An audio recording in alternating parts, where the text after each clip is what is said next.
remember a couple of weeks ago, that idiot Donald Trump joined Lee Greenwood to announce his own U.S. Bible that also has a U.S. Constitution in it. And oh, Lord, these crazy white conservative evangelicals, Trump and MAGA-loving people just lost their mind. Didn't sit quite well with a North Carolina pastor, Lauren Livingston of Central Church in Charlotte. Is going viral after he issued a scathing rebuke. Did not mention Trump by name, but in his supporters, but we damn sure knew who he was talking about. People that don't read and pray will get politics mixed up with church. They start mixing and meshing together. That's why some of you bring politics into the church. You think that politics is spiritual stuff. Politics is of this world. You think it's your duty to be political about this, that, and the other. No, your duty is to serve the Lord your God with all your heart, mind, soul, body, and strength, and love your neighbor as yourself. Don't be talking to me about my spiritual responsibility to vote. I don't have a spiritual responsibility to vote. I have a civic privilege. Don't be telling me that voting is spiritual. See, that's what happens when you don't read and pray. When you don't read and pray, you say, wow, there's a Bible out now that includes the Constitution and the Bill of Rights. Isn't that wonderful? No. No, it's disgusting. It's blasphemous. It's a ploy. Are you kidding me? Some of you are so encouraged by that. Let me tell you something. The gospel is not an American gospel. It is the gospel of the Lord Jesus Christ.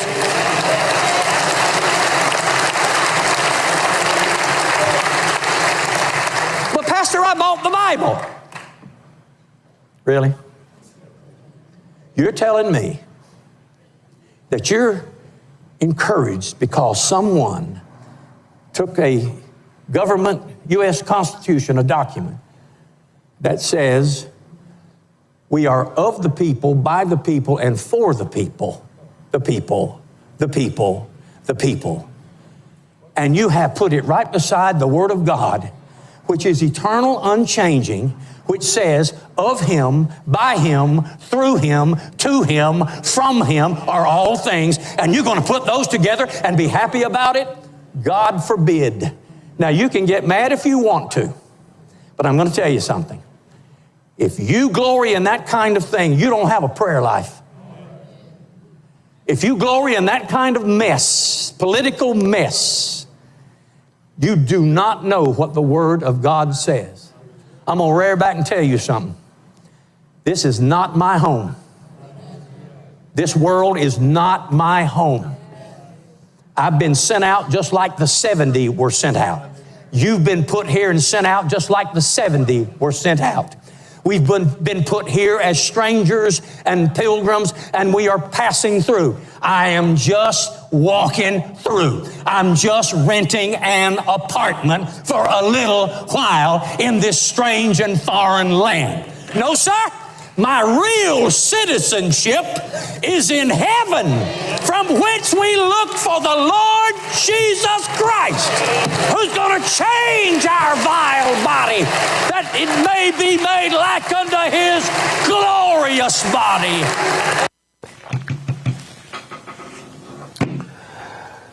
As I said, he did not name any one by name, but he laid it out there, Robert.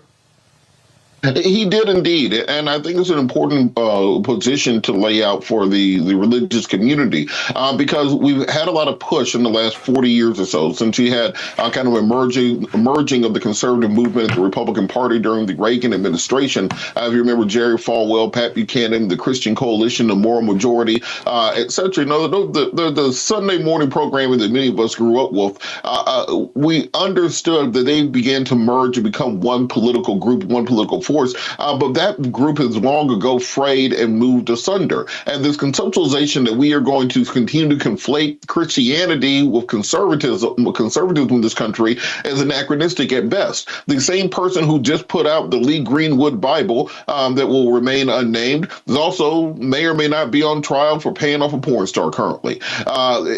So when we start conflating our political beliefs with our religious beliefs, eventually, as the pastor says, you have to confront the fact that you're taking divine documents and entangling them with the machinations of man. And as long as you do that, you're not being true to either side of that discussion and either side of your belief system. And we have to begin moving those. We either need to move those things apart or hold the political parties and our political dynamics into the standard laid out there. If you're going to talk about being a Christian party or a party that believes in the Bible, well, you have to let those immigrants in, because that's what it says in the book. You're going to have to feed those homeless people and clothe those homeless people. You have to provide housing for the people who don't have access to such.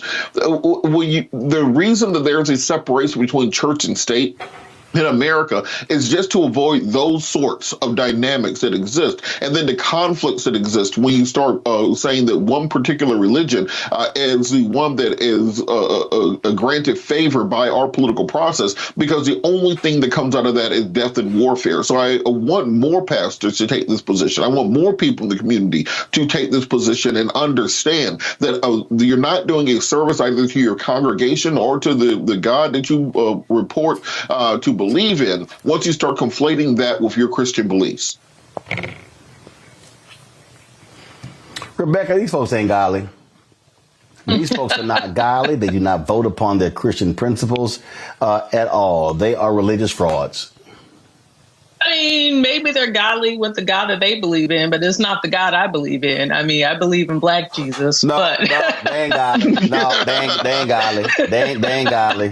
Nope. I mean, no, they're not godly. I mean, these are the same people who turn their backs on the immigrants and turn their backs on people of color. And Jesus was not blonde hair and blue-eyed. So, I mean, clearly, I don't think that my religious beliefs are these people's religious beliefs that are who are part of the cult of white nationalism. And right now, their God appears to be Trump. But that said, and on a serious note, good for him. Especially hearing this coming out of North Carolina. I was actually trying to look up and figure out what denomination that Pastor Livingston is affiliated with, because I was trying to figure out if he was part of the Southern Baptist Convention, but I couldn't find that information on him.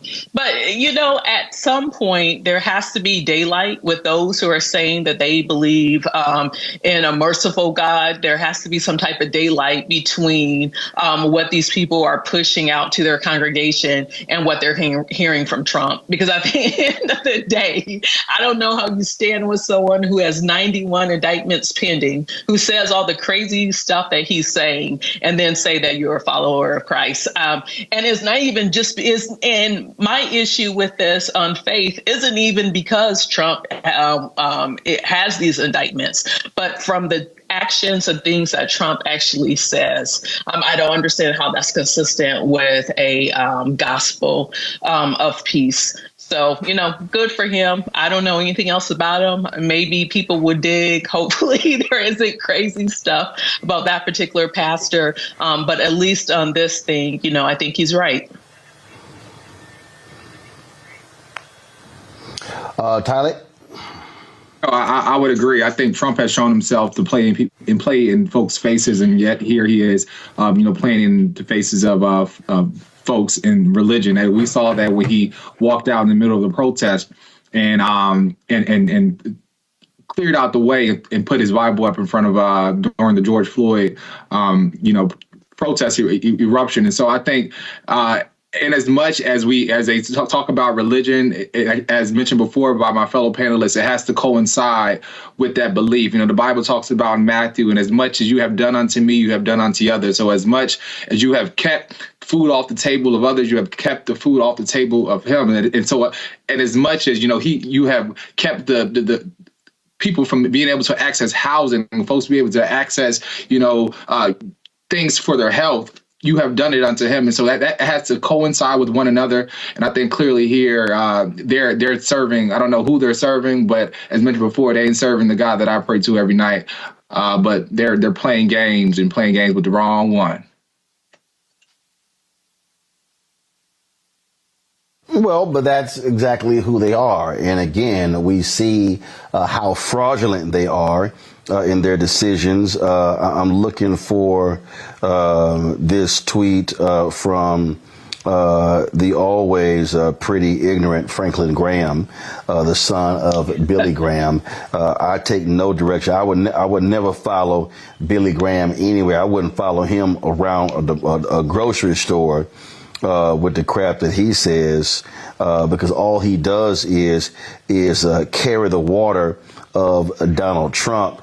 And, the excuses that they make for this thug are always quite interesting, Robert, because that's what they do. In fact, look at this. And this is the same fool who had the audacity to question the faith of President Barack Obama. Well, I mean, he's a Christian if he says he's a Christian, yet he will defend Trump at any point. So check this out. Look at this tweet right here. This is this fool here. Pray for former President Donald Trump. His enemies want to do everything they can to destroy him, to put him in jail, or to drag out this trial to prevent him from campaigning. I'm not telling you to vote for him. I'm asking you to pray for him. At nowhere in there did you see Franklin Graham say, hold the thug accountable if he did the things he's accused of. That's what you got going on here. He is a flat out fraud himself. And that's why I'm sick and tired of these mainstream networks continuing to put Franklin Graham on the air to speak for Christians. He ain't even a pastor, Robert. Yeah, And in fact, I'll go ahead and say this, Robert. I go ahead and say this here. The only reason he took over his daddy's ministry is because of his genitalia. The reality is the real preacher in the family, the real preacher is his sister. She can out-preach this fool any day. And it's only because she's a woman that she was not put in charge of the family ministry. She's much smarter and a better preacher than this idiot Franklin Graham. Wasn't there like a picture a few years ago of Franklin Graham with like a drunk woman with like his belt undone and all kinds of other things? Look. No. That's that other son of a preacher man, which is the Aretha Franklin song. That was Jerry Falwell Jr. He screwed up. So remember, his wife was allegedly having an affair with the pool boy. So that boy, he was so messed up, they kicked his ass out of Liberty University.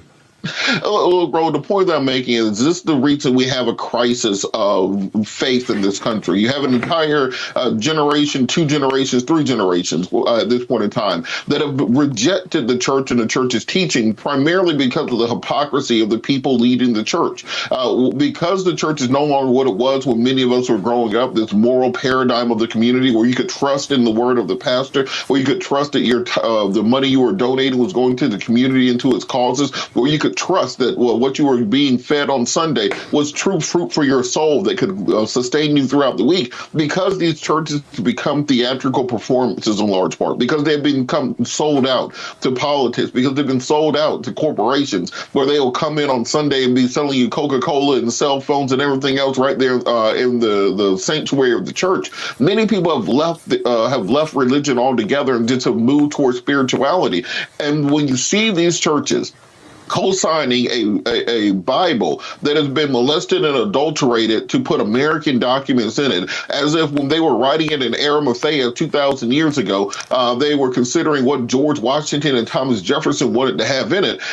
This is why you're having the people going to church falling and the religion dying around itself, because we've allowed so many hypocrites and so many blasphemers to take over leadership roles and to take over the church. We need to understand that the true word, you don't have to go to anyone for interpretation. It's written right down there for you. You can go peel back the onion all the way back to the original verses and learn for yourself. And we're seeing more and more people deciding, I don't need some man in a robe and a choir and everyone else to tell me what the book says. I can just read it for myself and live my life to those dictates.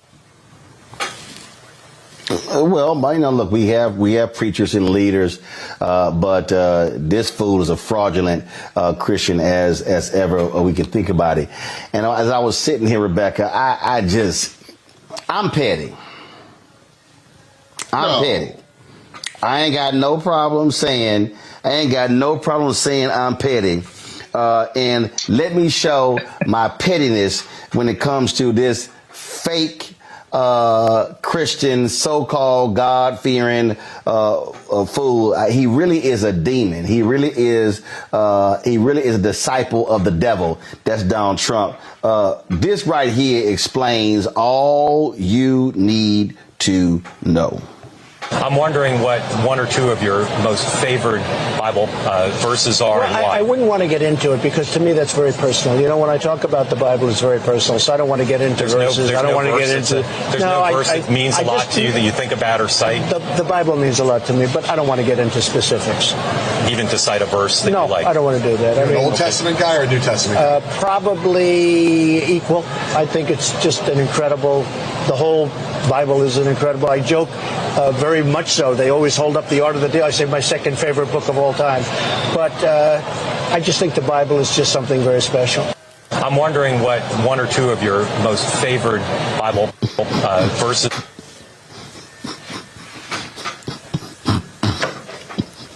You know, Roland, my daddy used to pastor, and at one point I had 4 sets of... Wait.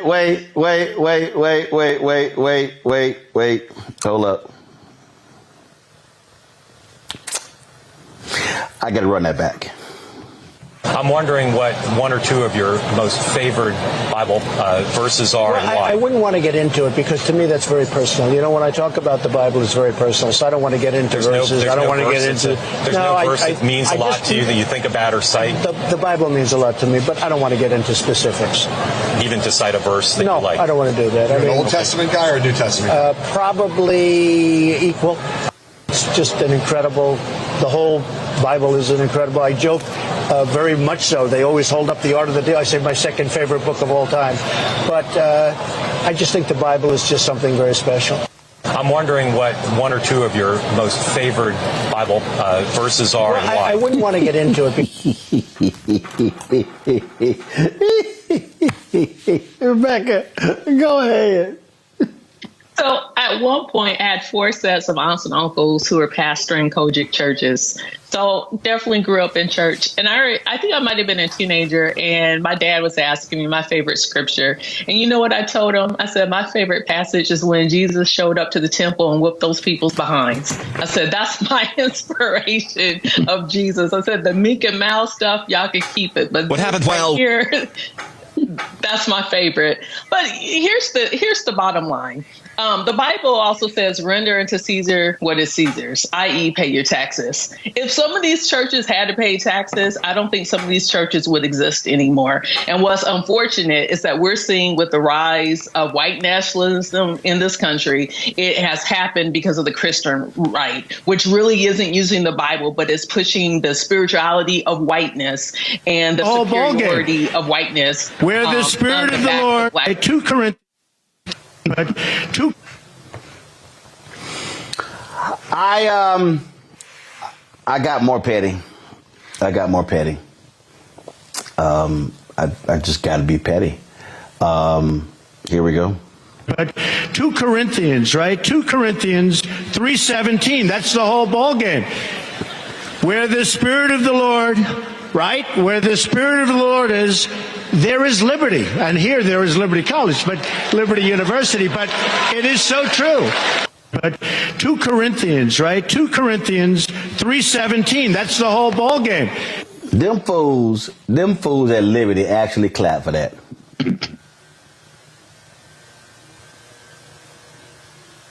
And that's the funny part, that they actually clap for it and they're continue to stroke his ego on something that he has no idea about. Yet he has a Bible out, but what the greatest commandment in that Bible says, "Go ye therefore and teach all nations," but yet he can't even say his favorite Bible verse.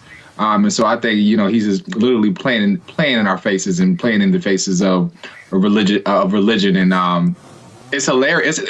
Sometimes it's hilarious to laugh at and look at, but it's sad at the same time that people are actually believing and following this man who has absolutely no idea. He probably doesn't know where his left arm is from his right.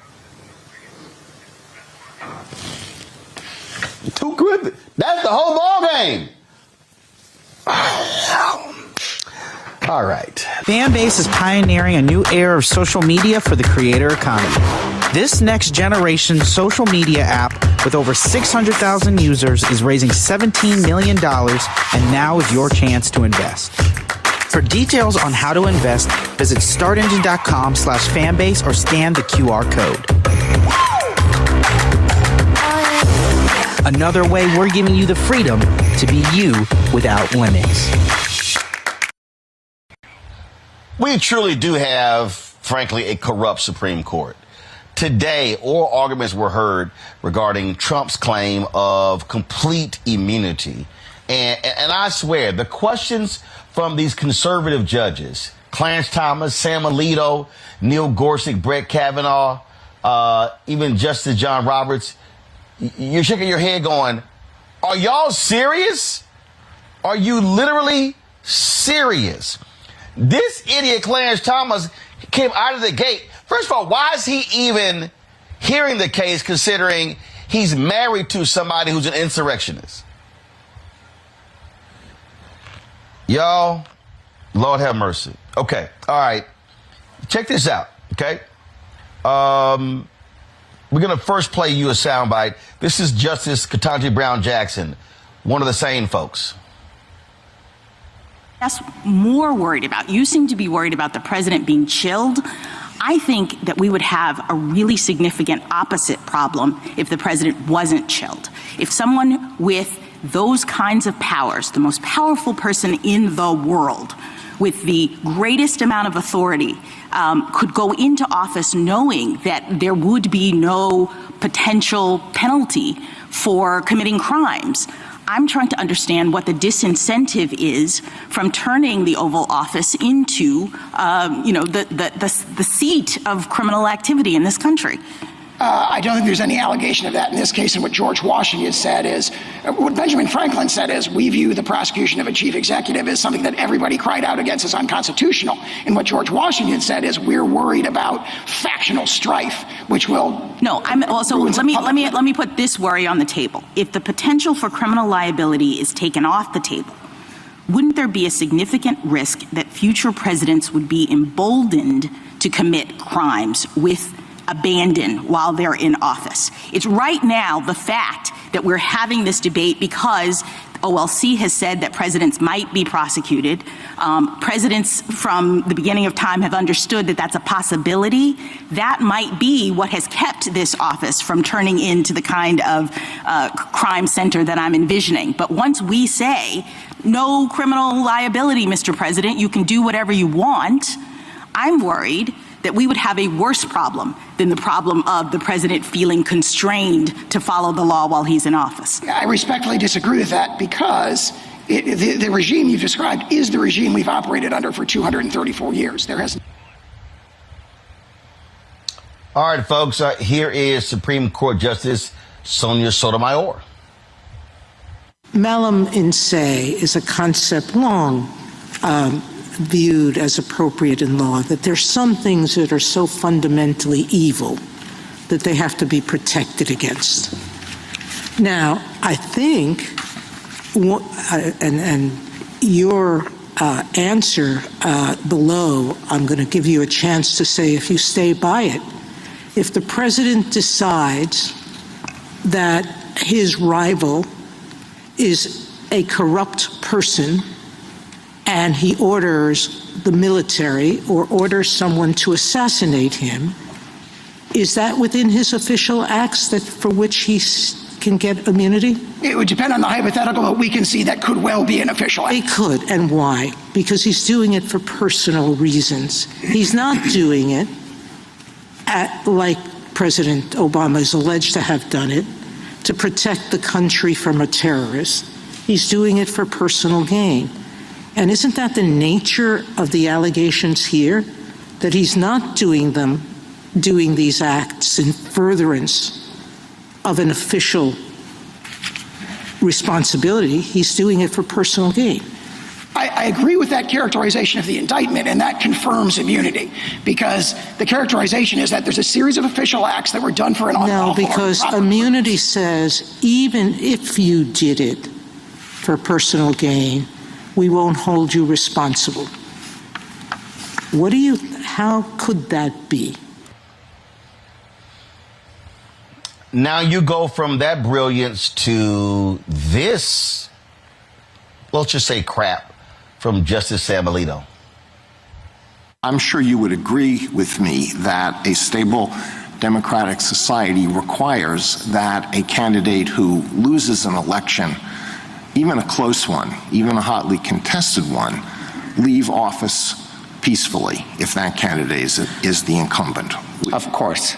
All right. Now, if an incumbent who loses a very close, hotly contested election knows that a real possibility after leaving office is not that the president is going to be able to go off into a peaceful retirement, but that the president may be criminally prosecuted by a bitter political opponent, will that not lead us into a cycle that destabilizes the functioning of our country as a democracy? And we can look around the world and find countries where we have seen this process, where the loser gets thrown in jail. So I think it's exactly the opposite, Justice Alito. There are lawful mechanisms to contest the results in an election. And outside the record, but I think of public knowledge, petitioner and his allies filed dozens of electoral challenges, and my understanding is lost all but one that was not outcome determinative in any respect. There were judges that said in order to sustain substantial claims of fraud that would overturn an election result that's certified by a state, you need evidence, you need proof. And none of those things were manifested. So there is an appropriate way to challenge things through the courts with evidence. If you lose, you accept the results. That has been the nation's experience. I think the court is well familiar with that. Mr. Sauer and others have identified events in the past, conduct that might have been charged as a federal crime, and you say, well, no, that's not really true. This is page 42 of your brief. So what about President Franklin D. Roosevelt's decision to intern Japanese Americans during World War II? Couldn't that have been charged under 18 U.S.C. 241, conspiracy against civil rights? Today, yes, given this court's decision in Trump versus United States, in which Trump versus Hawaii, where the court said Korematsu is overruled. I mean, President Roosevelt made that decision with the advice of his attorney general. That's a layer of safeguard. Is that really true? I thought Attorney General Biddle thought that there was really no threat of sabotage, as did J. Edgar Hoover. So I think that there is a lot of historical controversy, but it underscores that that occurred during wartime. It implicates potential commander-in-chief concerns about the exigencies of national defense that might provide an as-applied Article 2 challenge at the time. I'm not suggesting today, but the idea that a decision that was made and ultimately endorsed by this court, perhaps wrongly, in the Korematsu case, would support criminal prosecution under 241, which requires under United States versus Lanier that the right have been made specific so that there is notice to the president. I don't think that would have been satisfied. All right.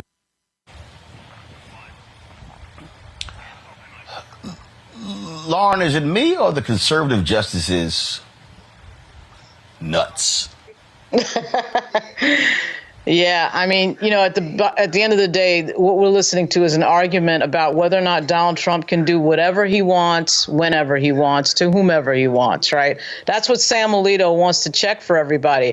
Whether or not Donald Trump can just do anything, anytime, anyplace, whether it's assassinate other people, whether it's, you know, call for an attack on the U.S. Capitol, whatever. We just want to know that. I mean, that is the backdrop of what we're talking about. A U.S. president that incited an attack on the United States Capitol. It's incited an attack on the legislative branch to block the certification of his opponent who beat him by 8 million votes. And these guys are up here talking about this like it's past the salt. That's the line that they've moved us to, that this is normal conversation. And Sam Alito is an absolute trip. But, you know, it's all for Donald Trump. It's all for the tiki god of Donald Trump. It's all to please Donald Trump, and it's the audience of one theory once again. Sam Alito wants to make sure, and Clarence Thomas wants to make sure that Donald Trump can hear what they're saying and make sure that everybody knows in Trump world and MAGA world that we're standing up for Trump. So this is going to be an interesting decision, because I actually think they may go in Trump's favor.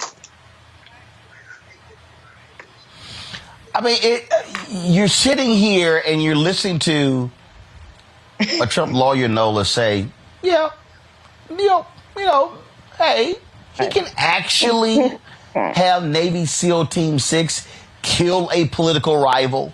Right. Sure. Not a problem. Right. I mean, this is insane. This is crazy. Right.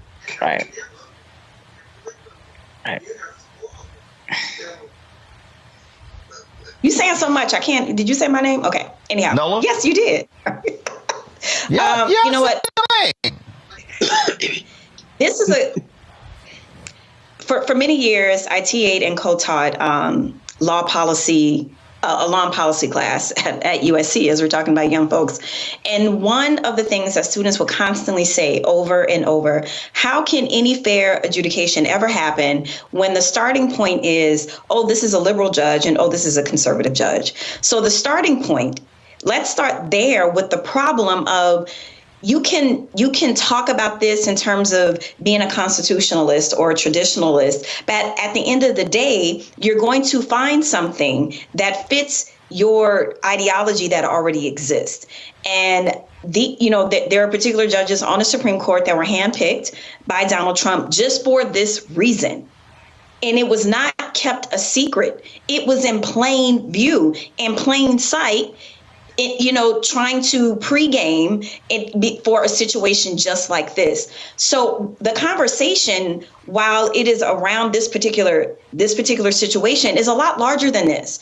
We need to completely rethink our Supreme Court system. It should not be along the lines of political ideology. I think that is a mistake. It is a mistake, and it will continue to drag us down into the same voids, the same black holes that we are in right now. Because basically, it's a situation of who can craft the best argument that fits an ideology, and that is not okay. And I'm not saying that I tend to have more empathy and sympathy for the liberal judges, because I feel like they have to do a lot of, acrobatics to speak in a way that makes sense versus the ideology. But if we need, talk about correcting the entire system, it needs to happen on both sides. The way that our system currently exists, it is not working and it is not helpful. Now, in terms of where they will land with this, they're going to kick it back to the lower courts, because they understand,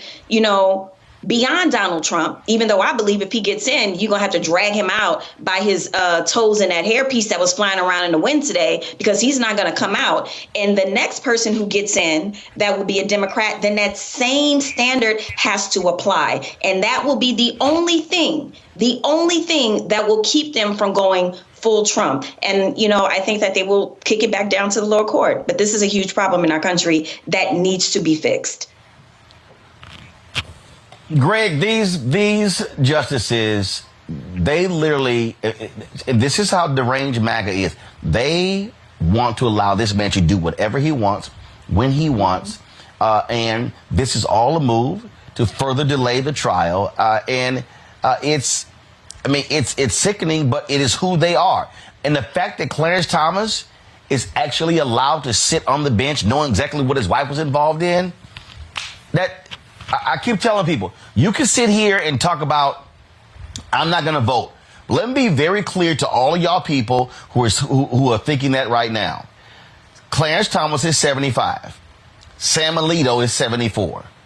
If Donald Trump is elected in November, those two are going to immediately retire so Donald Trump can replace them on the bench. And Sonia Sotomayor is 69. He may actually, again, if he wins, he may actually replace 3. That means he would have picked 6 out of the 9 Supreme Court justices. But folks go ahead and decide they want to sit their ass at home. Greg, go ahead. That's right, Roland. And that's what this is about. I agree with you, Prof. I agree with you, Nola.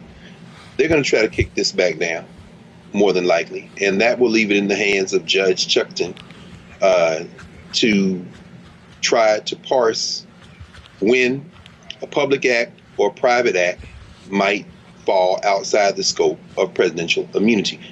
And you're absolutely right, Roland. This is really what this is about. This is about getting their master, as you say, their tiki god, Lauren, past November. This is what this is about. And so, John Henry Clark used to say in some stories, there are no good guys. So when you bring up the specter of Korematsu, it's a tragic moment in U.S. history. When you say something like Clarence Thomas, who was a complete embarrassment to the bench, to his race, and to basically to anything associated with any common human decency. Clarence Thomas brought up the Bay of Pigs today and said there were no prosecutions after the Bay of Pigs. And the lawyer had to remind him, well, there's a doctrine called the public authority defense. So when you see a president who acts in a way that you might not agree with, he's protected from prosecution for overseas acts. And that was kind of like in the same vein, a similar vein as you heard the reply to the Korematsu case. But as a black person, I can sympathize with the idea of illegal actions or immoral actions. And you heard Sonia Sotomayor refer to a Latin phrase, malum esse. Malum in se in the law means it is evil in itself. It's a moral wrong, regardless of whether it's illegal or not, or whether it's legal by a legal standard. It is wrong in itself. Well, that's what we're facing here. If we get to that issue, but I agree, we're not going to get to that issue because their number one goal, the Christian soldier, Sam Alito, who is a hard right-wing ideologue, but also a political animal, Clarence Thomas, who is a black man, who knows how much time he's got. His hair turns snow white. We know that diabetes and heart disease is real in black communities. And with the stress he's under as a whole manservant of white supremacy for decades, God only knows how much time any of us have on the earth. But I wouldn't bet against Clarence Thomas and Sam Alito, as you say, tendering their resignations at some point under a Trump presidency. And finally, I'll end with this. If they can get him past the election, then we all know what happens to this case. He will direct the Department of Justice to dismiss it. But that's exactly what they're trying to do. They're trying to string this clock out. Fanbase is pioneering a new era of social media for the creator economy. This next generation social media app with over 600,000 users is raising $17 million, and now is your chance to invest. For details on how to invest, visit startengine.com/fanbase or scan the QR code. Another way we're giving you the freedom to be you without limits. It really gets on my nerves when I see conservatives, especially white conservatives, say some of the most outlandish things when it comes to comparing the plight of thug-in-chief Donald Trump to the revered veterans of the Black Freedom Movement, also known as the Civil Rights Movement. Newt Gingrich, the disgraced former Speaker of the House, who should not give anybody any marital advice whatsoever, was on Fox News, and this idiot actually said this. I think in terms of the court, something that Speaker Mike Johnson said really struck home with me when he said about the decision on whether or not to help Israel and Ukraine, that this is not a game. Let me tell you, I am deeply worried that tomorrow a totally corrupt judge and a totally corrupt district attorney are going to try to put a former president of the United States, candidate of his party, and front runner in the polls in jail. Now, I think this is so horrendous that there has to be some way to reach out to the Supreme Court. I mean, this is literally like some of the civil rights workers in Mississippi in the 1960s. The New York system is now so deeply corrupted, and it is so bitterly, deeply anti-Trump. The absurdity of the judge's daughter, who made millions and millions of dollars doing anti-Trump politics, and the judge would like us to believe, much like Joe Biden, he had no idea what his children were doing. I mean, the whole thing, frankly, resembles On the Waterfront, Stanley Kubrick's brilliant film. This is about corruption.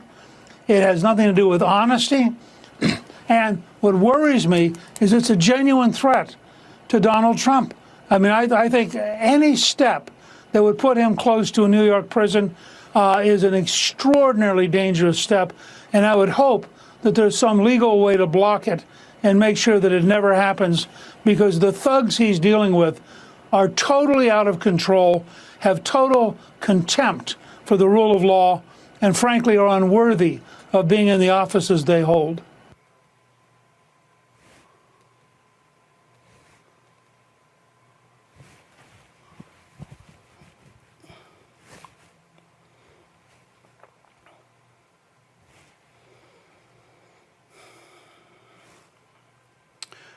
Newt Gingrich literally said on Fox News with a straight face and compared what this rich, privileged, demon-possessed individual, Donald Trump, is dealing with in a New York City courtroom is akin to what civil rights workers went through in some of the most brutal conditions of racial hatred in American history. Cheney, Schwerner, and Goodman were beaten, shot to death, mutilated, bodies disposed. What's crazy is that when the FBI was searching for their bodies, they uncovered other bodies of folks who had been disposed of. When we start talking about the homes of black people that were blown up in Florida, in Mississippi, in Alabama, numerous places, when we talk about folks who were brutalized, who were sodomized, who were sexually assaulted, who were lynched, who had their private parts cut off, you actually have the audacity to crap on their legacy by comparing them to this charlatan who comes to court in a blue suit and a long-ass red tie, who comes in with Secret Service protection, who goes and sleeps in his 10,000 square foot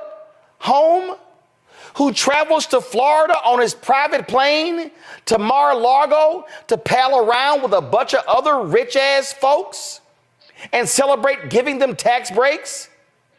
You, Newt Gingrich, a so-called historian, literally goes on Fox News and tries to compare what this shameless individual who paid off a porn star who he cheated on with against his wife, had his attorney Michael Cohen make the payments, a man who has lied, who has cheated on his taxes, who tried to overturn an election, who continues to lie about the election, and you have the audacity to compare him to black civil rights workers and white folks of conscience around the country who are fighting for the right to vote.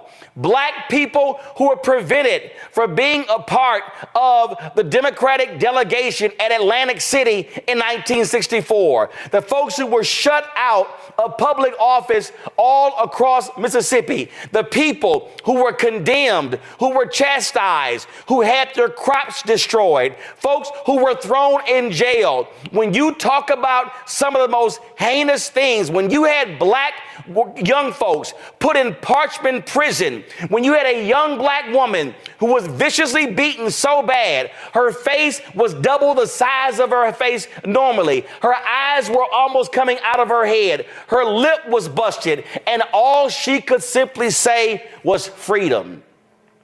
When they sang songs in jails, when they came up missing, when parents prayed if their kids would come home every single night out of fear, they would run into Klansmen. You, Newt Gingrich, you have the audacity to invoke those people. Shame on your punk ass for having the gall to raise that. Of all the things that black folks have done in this country, putting lives on the line, and this sorry, no good son of a bitch who couldn't even go to the war because he faked so-called bone spurs in his feet. The man who has shamed POWs, the man who has spit on the folks who have died, according to his former chief of staff, John Kelly, when he wouldn't even go to their graves. You literally raised that. When Army veteran Medgar Evers was shot and killed, assassinated, getting out of his car, and he died on his doorstep with his wife and children, yelling and screaming, and it was Byron Della Beckwith who actually did it, you literally said that crap? Oh, hell no. There's no way in the world I could sit here as a conscious black man and allow you, Newt Gingrich, a truly pathetic individual, to invoke those people. They are American heroes. They are American sheroes. They are the individuals who made this country truly live up to, as Dr. King said, be true to what you put on paper. And you are not going to sit there on Fox News and make that type of comment and invoke their name and their fight and their legacy to compare it to this, yes, son of a bitch, Donald Trump. Because that's exactly what he is. That man has no morals, no values, no principles, no ethics. He stands for nothing. He fights for nobody. He only cares about himself. And you sit here and actually say somebody need to call the Supreme Court to put a stop to this? I thought y'all cared about law and order. I thought y'all cared about what's right. Y'all sure as hell kept wanting to put Hillary Clinton in jail. But I hope everybody now understands what we're dealing with. So all y'all folk out there who are like, hey, you know what? I kind of like Trump. When DJ Academic sits there and interviews Donald Trump Jr. and talks about, oh, I like how he talks tough. That man don't give a damn about you or nobody else. And Newt Gingrich, you say that? Nah.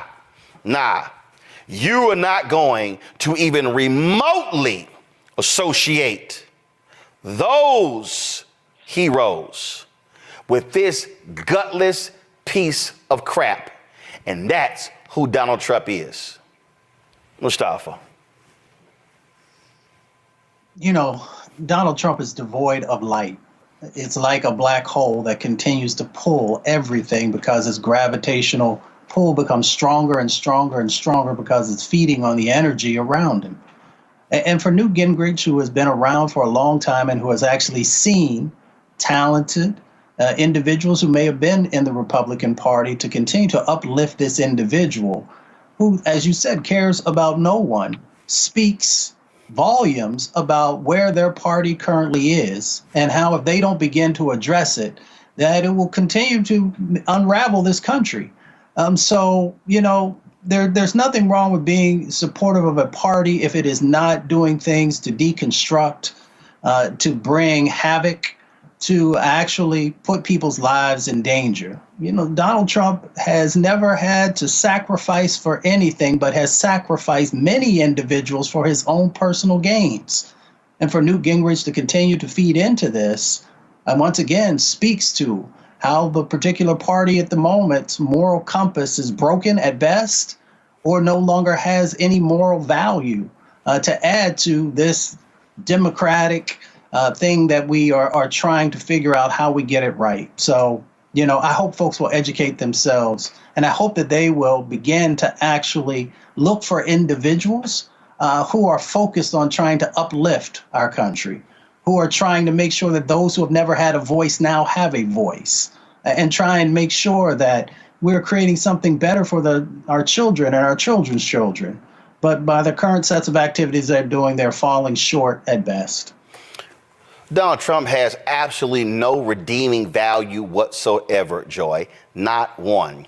And the reason this even ticks me off, because when I talk about the black civil rights workers, when you talk about Fannie Lou Hamer, when you talk about Bob Moses, when you talk about all these individuals, it's not just black people. It's so many other folk who put their lives on the line, who actually were willing to stand up and fight to end Jim Crow, to end segregation in this country. And so this so-called fight Donald Trump is in, paying off a porn star, you can't even remotely compare that to the battle against Jim Crow. Go to my iPad, Henry. This is a white man, y'all, who on this day in 1963, his name is William Moore. He was from Mississippi, but he had moved to Baltimore. He was found dead, as you see right here. This is from the Equal Justice Institute. On April 23rd, 1963, William L. Moore was found dead on U.S. Highway 11 near Attala, Alabama, 4 days shy of his 36th birthday. He was a white man in the midst of a one-man civil rights march to Jackson, Mississippi, to implore Mississippi Governor Ross Barnett to support integration efforts. He wore signs that read, "End segregation in America, eat at Joe's, both black and white, and equal rights for all, Mississippi or bust." He was a resident of Baltimore, a member of the Congress of Racial Equality. On his first protest, he walked to Annapolis, Maryland from Baltimore. On his second march, he walked to the White House. For what proved to be his final march, he planned his walk from Chattanooga, Tennessee to Jackson. Donald Trump, nowhere, anywhere, anyway, anyhow, Joy, should ever be mentioned in the same breath as this courageous white man, William Moore. That's right. And keep in mind, Newt Gingrich was an older man. So he's not talking about a bygone era that he doesn't remember. He was a contemporary of some of these civil rights leaders, champions, people who marched, or who was immediately their junior, right? Immediately the inheritor of that generation. And while he often tries to erase it from his resume, he started off as a Rockefeller Republican, right? A more moderate Republican, the era that we don't even think about now. Mr. Rockefeller would be appalled at who he has become, and would have known at that time, as the young Newt knew at that time, that Donald Trump and anyone in his league, including the current version of Newt Gingrich, are not fit to utter the names across their lips of any of the people who died, who fought, who bled, who cried during the civil rights movement. He ought to be ashamed of himself. John Quayle, he's from Georgia. He knows better. Now, if he wants to look like a fool and go defend Donald Trump, I don't care. You can do whatever. But what you're not going to do is invoke civil rights workers in Mississippi in the 60s, and nobody say a thing? Listen, that was another difficult thing to watch, right? Because the civil rights movement, you know, Donald Trump has, during the course of his campaign, has made references about why the blacks support him, right? Is because he is facing discrimination by all of these lawsuits. However, the civil rights movement, we were fighting for basic humane rights, right? The ability to walk in the front of a restaurant, the ability to be able to sit and eat at a restaurant with people that look diverse to us, right? The ability to attend universities, to be a part of anything, right? To be able to do, we were fighting to be able to do anything, to even be able to drink from the same water fountain as someone else, right? And amongst others, you know, you have Emmett Till, which was a teenager that was castrated and dragged by vehicles. And so, you know, it's very difficult to watch. It's very insulting to even make that comparison. For the two shouldn't even be in the same sentence, because you're comparing someone who is privileged and someone who has committed crimes, allegedly, right, until he's found guilty. And he's going through the criminal justice system like everyone else that commits crimes. But you can't compare these crimes that he is being prosecuted for with us fighting for basic human rights. There's nothing similar. Nothing. And frankly, you know, the fact that there are any types of mentions that Black people support him because of the discrimination that he's facing is, it's a horrific thing to even have to listen to or to watch. Oh, well, actually, it's insane. Fanbase is pioneering a new era of social media for the creator economy. This next generation social media app with over 600,000 users is raising $17 million, and now is your chance to invest. For details on how to invest, visit startengine.com/fanbase or scan the QR code. Another way we're giving you the freedom to be you without limits. Whoa, Nelly! Guess what? Arizona has handed down indictments regarding the fake elector scheme tied to the 2020 election. Among those folks who have been indicted, Rudy Giuliani, Boris Epstein, Mark Meadows. Here is Arizona Attorney General Chris Mays with the announcement of the indictment. Hi, I'm Arizona Attorney General Chris Mays. Let me start by thanking everyone for your patience as we conducted a thorough and professional investigation over the past 13 months into the fake elector scheme in our state. I understand for some of you today didn't come fast enough, and I know I'll be criticized by others for conducting this investigation at all. But as I have stated before and will say here again today, I will not allow American democracy to be undermined. It's too important. The investigators and attorneys assigned to this case took the necessary time to thoroughly piece together the details of the events that began nearly 4 years ago. They followed the facts where they led, and I'm very proud of the work they've done to date.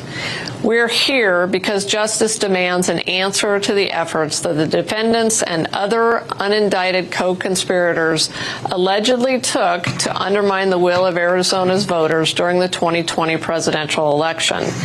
Arizona's election was free and fair. The people of Arizona elected President Biden. Unwilling to accept this fact, the defendants charged by the state grand jury allegedly schemed to prevent the lawful transfer of the presidency. Whatever their reasoning was, the plot to violate the law must be answered for, and I was elected to uphold the law of this state. The scheme, had it succeeded, would have deprived Arizona's voters of their right to have their votes counted for their chosen president. It effectively would have made their right to vote meaningless. Now, 11 people have been indicted. 7 others have been indicted. And the 11 folks who were indicted, let me read this here, were 11 Republicans who participated in the certificate signing. Now, remember, in Michigan, the Attorney General there filed felony charges against 16 Republicans who were they classified as fake electors. The Washington Post is, give me one second, I want to pull this story up because the Washington Post is reporting, because the 7 other names were redacted in the news here. But give me one second. I'm pulling up the Post right now. So let me pull this story up. I'm just going to go through it with you right here. Let me pull it up here. And so their headline says, Meadows, Giuliani, and other Trump allies charged in Arizona 2020 election probe. This is a huge development, Rebecca. This absolutely is a huge development. What's really interesting, especially for this to happen in the state of Arizona, is that we know Arizona is one of the top swing states, and this is definitely going to have a ripple effect within even what we expect at the national level with the Electoral College, with seeing where those numbers are going to lie. So what's also interesting, this is on the heels of now being of abortion and reproductive rights being a major issue in the state of Arizona, especially with the ruling that said that the state is able to go back to, I believe, 1864, 1863 particular laws around reproductive. Thank you, 1864, around reproductive laws. So this is going to be a 1-2 punch that's going to really energize what we're going to see happening over the next few months. I'll be interested to see what the organizers on the ground that's trying to register more people to vote, but also get people to understand, even if you're not completely enthused about who's on the top of the ticket, Trump versus Biden, this now elevates this issue in a way of, hey, this is beyond Trump versus Biden, but this is about which type of administration do you want to see holding the White House come November 6th? So what's really interesting is that this is going to be a real opportunity for folks to be able to mobilize people and actually not convince people who are undecided. It's really that people aren't undecided about who they want to vote for, but they're undecided with whether or not they're going to vote. So I think this is actually going to be positive with getting some of those folks who are undecided if they were going to go and vote November 6th and actually convert them to actually vote on November 6th. Robert, keep in mind Biden won Arizona by 10,000 votes. This is what the Washington Post says. Here we go to my iPad. Those indicted include former Trump White House Chief of Staff Mark Meadows, attorneys Rudy Giuliani, Jenna Ellis, John Eastman, and Christina Bobb, top campaign advisor Boris Epstein, and former campaign aide Mike Roman. They are accused of allegedly aiding an unsuccessful strategy to award the state's electoral votes to Trump instead of Biden after the 2020 election. Also charged are the Republicans who signed paperwork on December 14, 2020 that falsely purported Trump was the rightful winner, including former state party chair Kelly Ward, state senators Jake Hoffman and Anthony Kern, and Tyler Bowyer, a GOP national committee man and chief operating officer of Turning Point Action, the campaign arm of the pro-Trump conservative group Turning Point USA. Trump was not charged, but he is described in the indictment as an unindicted co-conspirator. Robert, your thoughts? This is interesting because it falls along with many of the other cases where similar issues were charged, such as in Fulton County and in Michigan, as was said previously. But this one, you have an added wrinkle because many of the people who are indicted in this case have already taken plea deals in other cases. For example, Jenna Ellis, Sidney Powell, Eastman, those sorts of individuals. So it's going to be interesting to see how exactly those other plea deals play into these charges in other jurisdictions around the country, because if they're they're accused of many of the same actions under many of the same statutes. We could see these people basically just parading around the country taking plea deals to these cases. I also think it's very interesting they chose not to indict Trump in the case, because in other similar cases, they have decided to indict the former president, and primarily because the way they've done in other states is to try to get plea deals out of the lower tier individuals who are involved in the conspiracy in order to get the bigger fish. In Arizona, they didn't charge it that way. They charged these as individual crimes as opposed to being part of larger conspiracies. So we're going to have a nice exercise over the course of the next 18 months to 2 years as these cases get litigated. So what's a more effective prosecutorial strategy, charging individuals in these large RICO cases, these large organized crime cases, as they would be conspiracy cases, or these individual charges against defendants when it comes to getting these things done? But I would love for our conservative friends to just simply mount the defense of, I didn't do it. We're going to be exonerated by the court system. We understand the concerns by the state. Everything we did was consistent with the Constitution and statutory laws. Instead of the courts against us is a conspiracy. Everyone's coming down. The Legion of Doom, it's the Darth Vaders, the Sith Lords, all coming against me at one time, as opposed to simply saying we'll be exonerated by the court system, because that's what you say when you're actually innocent. You only talk about conspiracies when you don't have any other defense. Tyler, this is the you see right here. This is the Post story. This is the second round of charges for Meadows, Giuliani, Ellis, Eastman, and Roman, who were all indicted alongside Trump in Georgia last year. Ellis pleaded guilty in October to illegally conspiring to overturn Trump's 2020 election loss in Georgia and has been cooperating with prosecutors. This is the first time Epstein, now a top 2024 campaign aide who frequently talks with the former president, has been charged for his alleged actions after the 2020 election. That right there, again, shows you what happens. And keep in mind, this is also why voting matters, because that attorney general, she barely won election there in Arizona to be the attorney general. Yeah, I will echo that same thing. You know, voting has consequences, and who you put in office determines the level of their work. And as we see here, clearly, this is an administration that will hold, as mentioned by my panelists mentioned, will hold any White House accountable.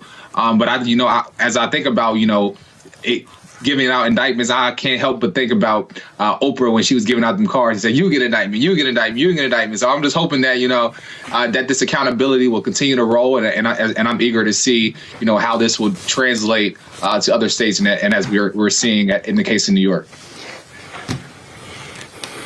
Last point for everybody who said that the case in Georgia that really didn't mean anything. Check this out.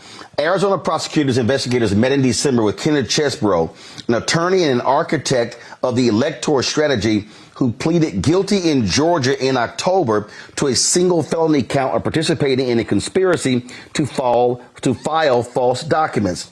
Chesbrough provided May's team with records, some that had been previously unseen, that revealed more information about those involved in the Arizona effort, according to two people familiar with the investigation, who requested anonymity to talk about the sensitive conversations.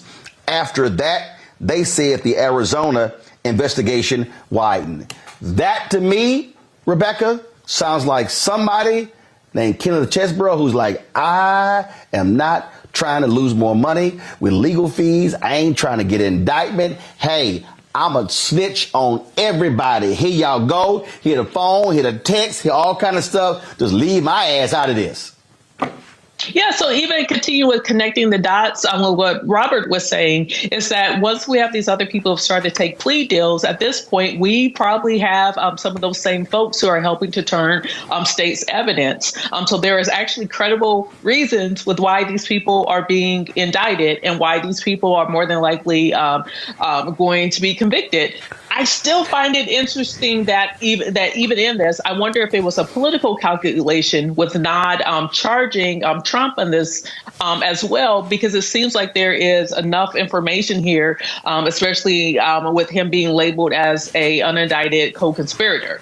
They are saying in the charging documents that he is still a co-conspirator. So I'm wondering if it is a political calculation not to charge him here, or is there something else that's coming down the pipeline in Arizona where there's a possibility of Trump being charged with additional crimes. But bottom line, this is going to definitely rock what we're going to see happening in Arizona. Robert, I would surmise that by not charging him, being a co-conspirator is different than having a direct engagement in the illegal activity. The reason he was indicted in Georgia was because of the phone calls that he made. Those were explicit involvement, as opposed to maybe being aware of these things and not saying anything, as opposed to being an architect of trying to actually make it happen. Well, I think we can think about this along the lines of has not been indicted yet, to Rebecca's point, because what could happen in this case is that as more and more of the people who are charged decide to start taking plea agreements, that becomes the basis for additional charges that are filed later against President Trump. As you said, in Arizona, you don't have the smoking gun that you had in Michigan and Georgia, the direct phone call in Georgia from President Trump to the Secretary of State, in Michigan from President Trump and Ronald McDowell to the campaign workers there talking about the efforts to overturn the election. Because of that, it may be a situation where prosecutors are looking for additional evidence to come through the plea bargain process. Thereby, they can build a case that they can run up the ladder and then have a superseding indictment to bring in more defendants later on, whether that be Trump or other people involved in the campaign. I think what's crucial, however, is to ensure that the entire process is done in such a way that the American people can have faith in the outcome of these hearings and these proceedings. Because right now, what we're having is very much a siloing of information. If Judge Cannon in Florida does something that people disagree with, the entire system is rigged. She's a Trump judge. You can't trust anything coming out of it. If the judge in New York does something, well, the entire system is rigged. That is a liberal Obama judge. And you can't have a system that operates in such a way where people only believe in the decisions that come down in their favor. And that's why it's important to have the legitimacy of the court be paramount in these judges' eyes when it comes to making these determinations. Again, folks, breaking news out of Arizona. 11 Republicans have been charged for their participation in the fake elector scheme. There are 7 other people whose names have not been released. They were redacted from the indictment because they have not been served the indictment. But according to the Washington Post, they include Mark Meadows, former Donald Trump chief of staff, Rudy Giuliani, one of his attorneys, Jenna Ellis, one of his attorneys, John Eastman, one of his attorneys, and Boris Epstein, who worked on his campaign. We will certainly bring you more details as they come forth. Fanbase is pioneering a new era of social media for the creator economy. This next generation social media app with over 600,000 users is raising $17 million, and now is your chance to invest. For details on how to invest, visit startengine.com/fanbase or scan the QR code. Another way we're giving you the freedom to be you without limits. Isn't it amazing to keep listening to white men whine and complain about diversity, equity, and inclusion? Well, recently, screenwriter David Mamet did so at the Los Angeles Book Festival, and he really sounded like a complete ass with his whining. And so I saw this story and I said, oh my goodness, we got to go ahead and play for this because I got a few words. Check this out. You sort of allude to the idea that it's possible that the sort of pendulum has shifted too far, and that, you know, there are people who say agree with you who are sort of boxed out because of the sort of because of the thinking behind diversity, equity, inclusion initiatives. do you feel like it is putting limits on the quality of the work or on other groups like making an impact in Hollywood? I don't know what groups make an impact in Hollywood, right? No, people talk about movies and the movies have to change our lives. No movie ever changed anybody's life. They're flickering images on a screen. They existed originally so that we could go, so that some Jew who got tired of being a tailor would put up a screen and he would show the movie, and eventually they came out here and started the movie business. They're there to entertain us. I don't need someone to educate me.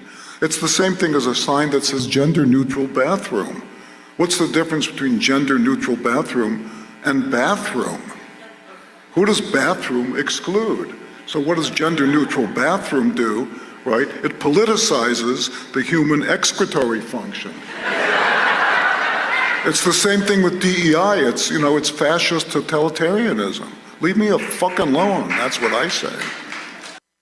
Right, so he actually said a lot more than that. The folks at the LA Times actually have a story on that where he talked about a variety of things. And so one of the things he said that, go to my iPad, Henry, he talked about the Academy Awards now requiring having some diversity standards. He goes, the idea that I can't give you a stupid effing statue unless you have 7% of this, 8% of this, it's intrusive.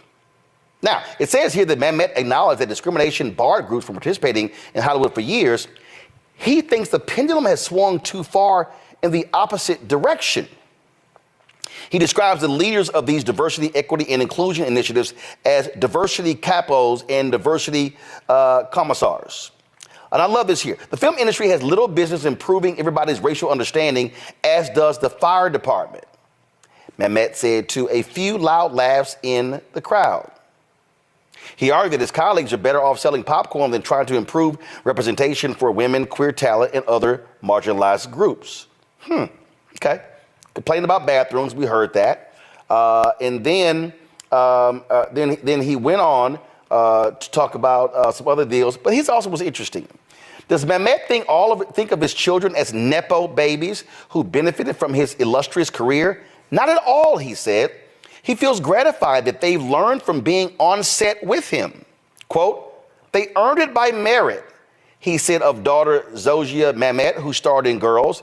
They haven't benefited from any type of privilege, he said. And he thinks that DEI initiatives are taking away hard-earned opportunities. Quote, nobody ever gave my kids a job because of who they were related to. Okay, allow me to unpack this. So I'll start here. You heard in the clip, he talked about how a Jew created Hollywood, how they came out west. In fact, there's a book that's really a great book, which is an award-winning book. It's called An Empire of Their Own. It's how the Jews invented Hollywood. Fantastic book. Takes you through the history of Hollywood. But you know what's going to happen when you read that book? You're going to read about how those same founders of Hollywood actually had considerable racism in Hollywood. How they froze out African Americans, not just in front of the camera, but behind the camera. Those same individuals blocked advancement of African Americans. The early portrayals of black folks, you had folks in blackface, white actors in blackface. And then when you did have black actors, you had them as some of the most clueless individuals talking like this. And then you also had the black people who just played maids and butlers. Yep, that was that same Hollywood. And those things continued through the decades. You begin to see these things change when you begin to see advancement with civil rights. But see, here's the thing that's interesting that you would think a screenwriter who's 76 years old would understand.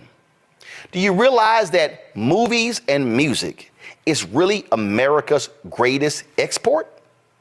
What I mean by that is, as we do this show right now, there are people who are watching this show who are not in the United States. There are people in this show who are watching in India, who are watching in the UK, who are watching from Canada, who are watching from Jamaica or the Bahamas, who are watching from different countries. If I pulled up the YouTube the dashboard, I will show you the folks who are watching all around the world. And do you know what media has done? Media has actually shaped the perspective of how people view Americans through the mediums.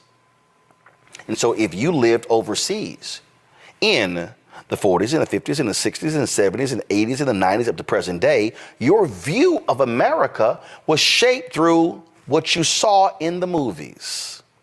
This is the same Hollywood that when 12 Years a Slave came out, Chiwetel was removed from the poster overseas and Brad Pitt was put on the poster.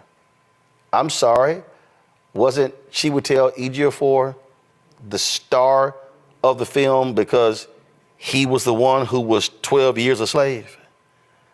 So even in that movie, they took the brother off and put Brad Pitt on because for so long, Hollywood say, yeah, we can't market black people overseas. We can't market black movies. But 2/3 of the world is people of color. That thing called racism in Hollywood. And so what David says here is that I think the pendulum has swung too far. I'm sorry. You mean to tell me when you have movies that are largely, and when I say largely, I'm talking 80 and 90% directed by white men?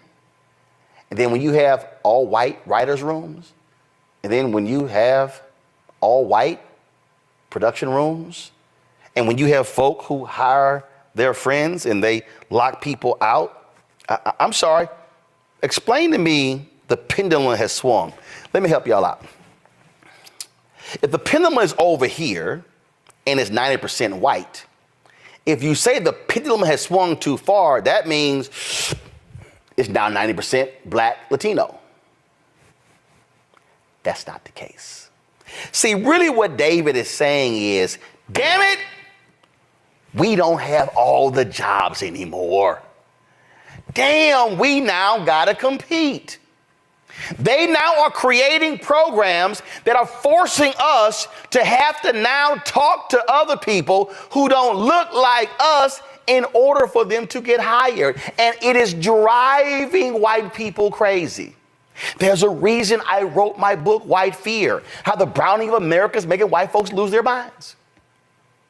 Because they now have to compete. And so David Mamet, who's 76 years old, he can't stand the fact that a young black writer who in the history of Hollywood was frozen out and the only way he could get onto a lot was if there was a broom in his hand, now has access. See, he says in here that,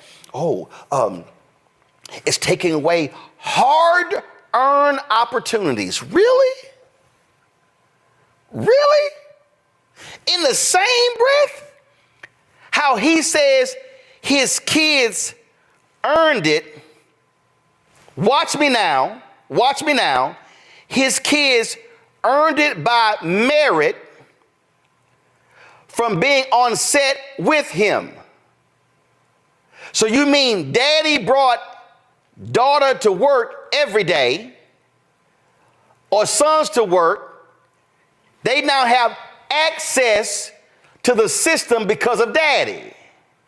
Then he says, nobody ever gave my kids a job because of who they were related to. Do y'all understand that the best way for you to get a job in the NFL to be a coach is to be related to one? The tree of NFL coaches that are sons and nephews of other coaches is tremendous. It even happens in the booth, the broadcast booth. Phil Simms, followed by his son Chris Simms, who flamed out at quarterback, but now he's a top announcer. Multiple folks named Albert who are announcers. Multiple people named Buck who are announcers. How many black people, David, have an opportunity to come to the set every day. And let's just be real. David Mamet, I think that's how his name is pronounced, is a legendary screenwriter. Are you trying to convince me that if your last name was Mamet and you asked for a meeting in Hollywood, the first question they would not ask is your daddy David? You damn right you're going to get a meeting.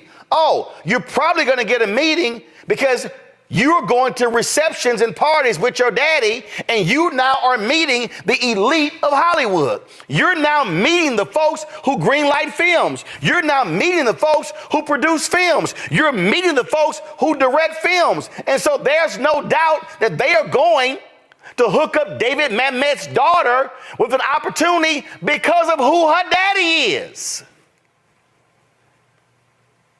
And see, I love this here. I love this. They learned from me. They learned from me by being on set every day. Quote, they earned it by merit. Michael Jordan had sons. He's arguably the greatest basketball player ever. They sat next to him every day. They went to games with Michael Jordan. Michael Jordan's sons can't play like Michael Jordan. So this idea that just because your kids came with you, just somehow that makes them amazing and highly talented because they came to work with you. But see, what the David Mamets don't want to confront is your family is getting the hookup because of you. And Hollywood is all about the hookup. Who do you know? What the Mamets cannot stand. See, I'm staying on that. The pendulum has swung too far. Y'all, this is the pendulum. This is how far it swung. Oh, let me go back. This is the pendulum. This is how far it swung.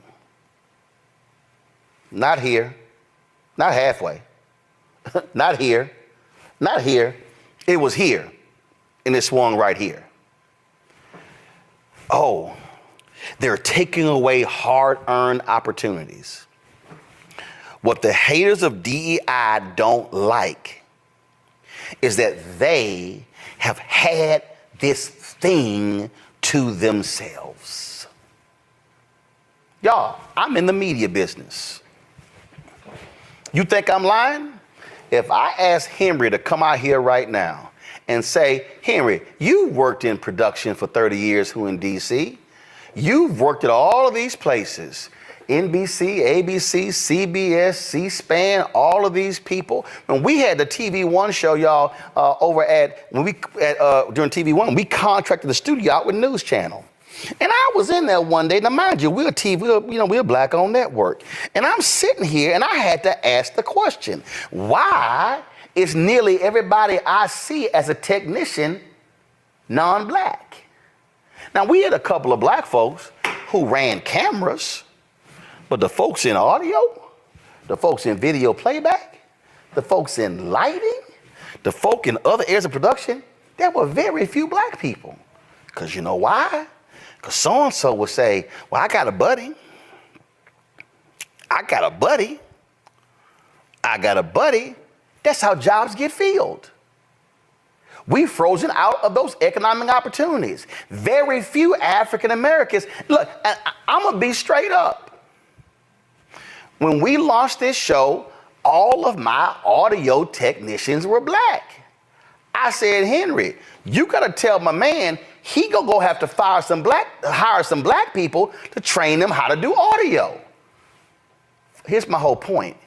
You cannot change the game unless you bring in folk, and you can't depend on folks' good nature to do it. John Landgraf, who was the president of FX, he said that. I've talked about him beforehand. John Landgraf saw it. He said, I cannot have 90% of my showrunners and directors being white men. He said, quote, I love my white men. He said, but my job is to produce content for a diversified audience. If all of my content, if all of my writers, my showrunners, my directors are coming from the same perspective, then I'm not going to be able to appeal to a broader audience, and they will not be able to watch my shows. Therefore, my ratings will not be able to go up. My shows will not win awards. I will not be able to generate ratings. I will not be able to increase advertising, and then I'm going to be out of a job. So John Landgraf said, this got to change. Within a year, numbers had changed. Because you know what happened? Because they were forced to do so, they were forced to go talk to women, white women.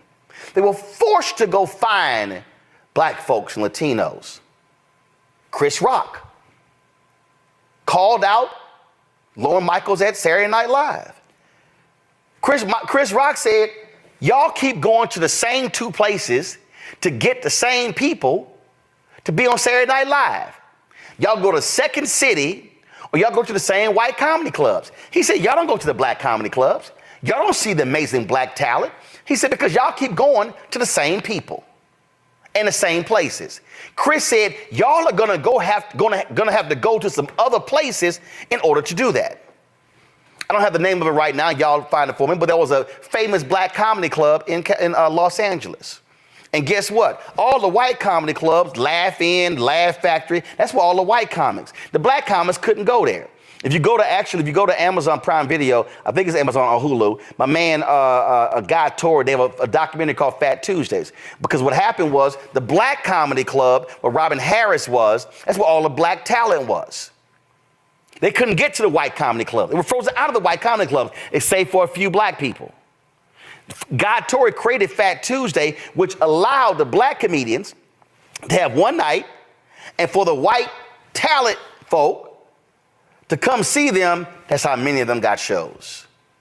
If God doesn't create that, then you don't put them in front of the folk who are picking the people to do television shows, sitcoms, and movies. And also fill writers' rooms.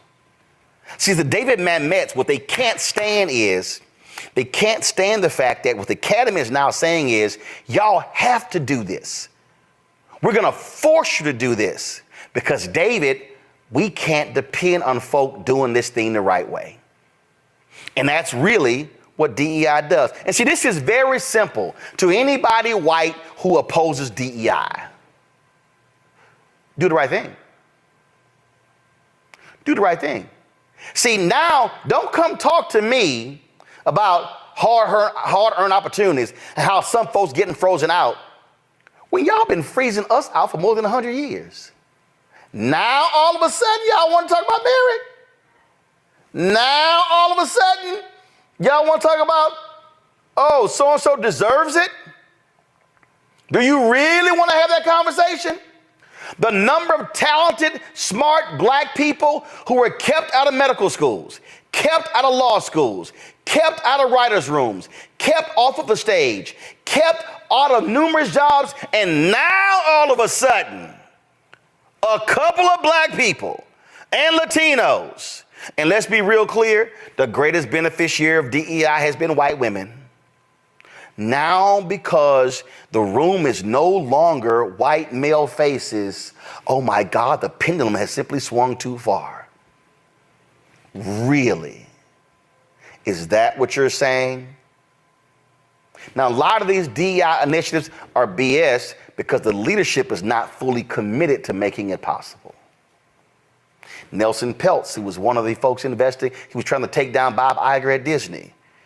Why do I have to see movies with an all-female cast? Why do I have to see movies with an all-black cast? But your white ass sure didn't mind them black dollars for Black Panther when it hit $1 billion.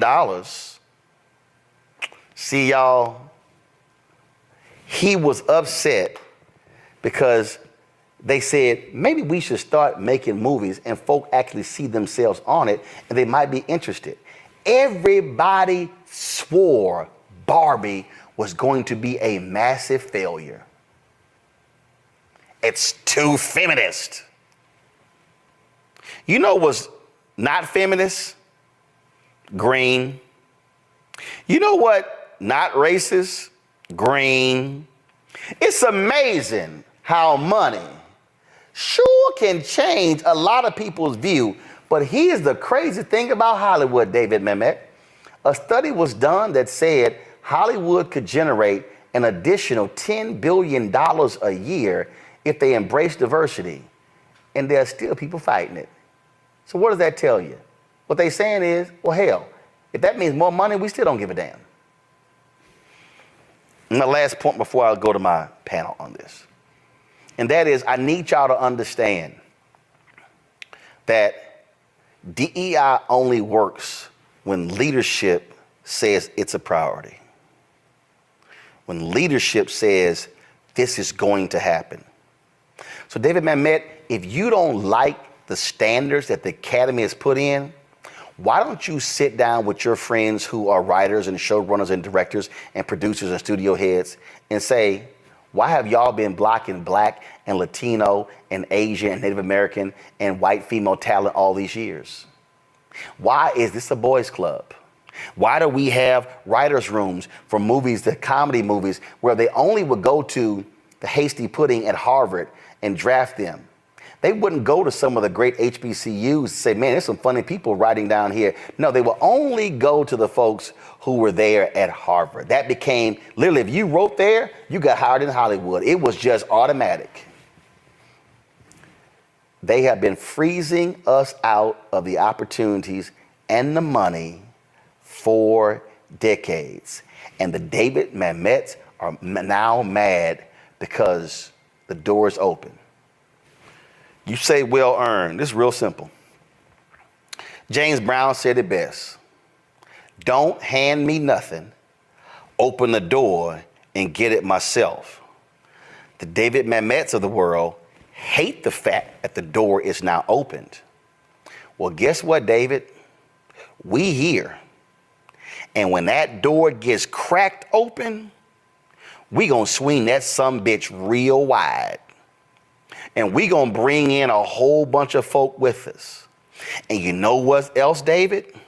We now have access to our own platforms. We don't have to go through the traditional Hollywood film industry. Ask George Lucas when he made Red Tails. George Lucas, Mr. Star Wars, George Lucas, George $4 billion Lucas. He literally went to the big seven, and every single Hollywood studio turned him down because they said Red Tails did not have white heroes. And George Lucas said, but the heroes are the Black soldiers. And they said, we need white heroes. And that is why George Lucas invested $60 million of his own money to finish Red Tails.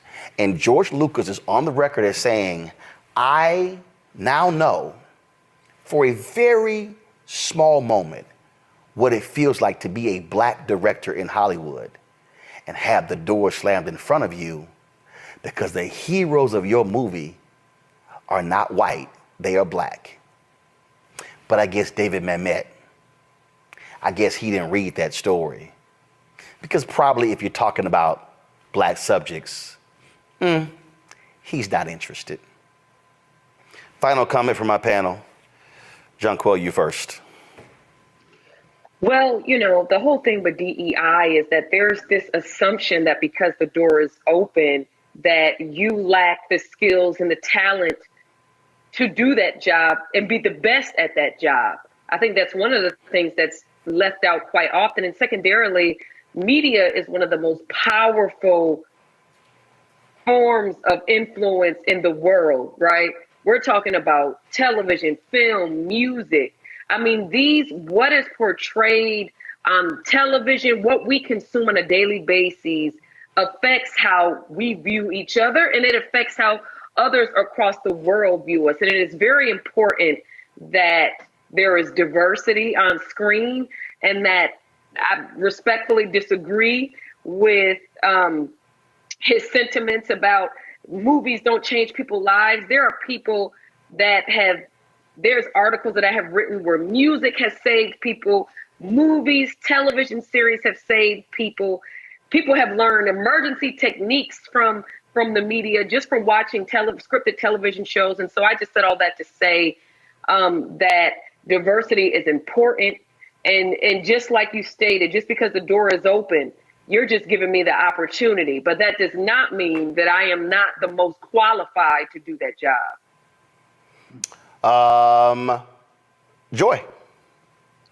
Let me tell you, the door isn't open far enough, but it's open just enough for us to know what to do with people like David.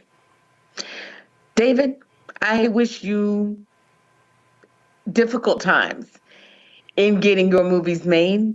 Not only is he a screenwriter, he's also a director. Who would want to work with a person like that? If you were over one of these major productions, you are an employer.